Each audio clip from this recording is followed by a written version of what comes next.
Okay, hello. All right, so common question I get, and a very common thing that my students want me to work on with them from a hands-on standpoint in the clinic is how to make a good morphology slide and get it to where it's actually readable. And so I'm just going to show you kind of how I do it, and maybe a couple of different ways I'll show you that I like to do.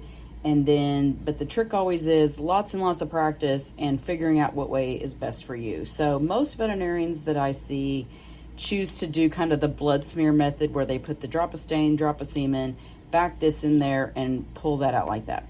I don't know what's wrong with me. I can't make blood smears worth of crap, and I really can't make semen stain smears worth of crud that way either. So I think there's something wrong with me. So I've played with some different ways over the years, and this one has turned out to be my favorite. Hopefully it'll work for you. If not, hopefully you can find one that does work for you. So I got a clean slide. I always do this over a paper towel, and you're going to see why here in a minute.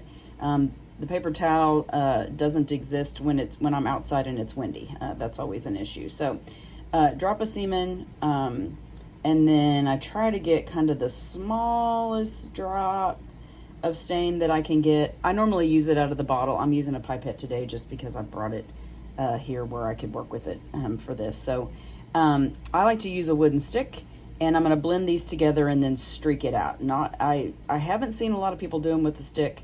There may be more people out there than I know about, but I think the dowel absorbs some of the excess moisture, and that's always the thing I end up with. Was you end up with a lot more fluid than you wanted. Like, that's a bigger drop of semen than I would want. That's a bigger drop of stain than what I would ideally want. So I'm gonna try to streak this out in a way that it's readable either way. So I take my little wooden dowel and I'm gonna swirl it all together, and then what I'm gonna do is I am going to streak it. You see I got kind of a thick place, and of course the one I'm doing live for the camera is not going like I want it to. There, it's getting better now. I'm getting a little smoother. Not sure if there was maybe a chunk in the semen up here or something wrong with the dowel that made it kind of rough up here. But you see what I'm doing, and then this is why I have the paper towel, is to dot that extra off. So you see, here's a one I made that's a little better, same method. And the idea here is that if you're doing large numbers of bulls and you're going to go back and read the semen at the clinic tonight or whenever, the morphology, you do the motility on site, and you're going to do the morphology label. Of course, we're going to label these.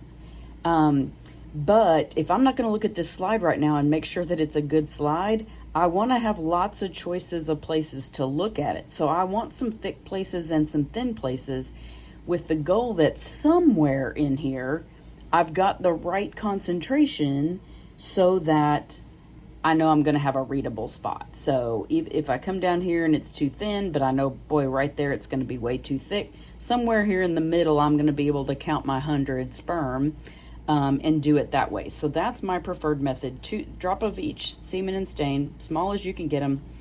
Mix them together with a wooden dowel, and then kind of stop, start to try to get this kind of pattern there. The other thing I learned one time, I was actually working with a practitioner up in Western Kansas, and he taught me a different way, which was to kind of do the blood stain method, but using the side of the slide. So making my little drop, and rather than doing, I'm going to use one of these, rather than doing the like blood smear technique where they're both longitudinal to each other, he told me to go like this. So back the side of a slide back in there, get it all mixed together, and then streak that out.